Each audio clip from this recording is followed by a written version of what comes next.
And I'm with Kevin. So how do you feel about the current state of doom scrolling? I think it's a great state right now. Great environment. People are getting brainwashed. You think the parents have blamed for all of this? I believe so. Yeah. Too much coconut. What about the kids? Do you think they have any sort of blame in this? Yeah. They don't go outside. Edgar, can you not? Alright, how do you think this will pan out in a couple of years? A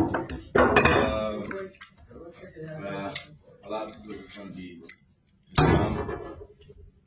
Do you think it's so bad that they won't have jobs? So people going to be in the streets fighting. Are you affected by doom scrolling? I don't think so. I need that money. Thank you for your time. I'm with Kevin. What?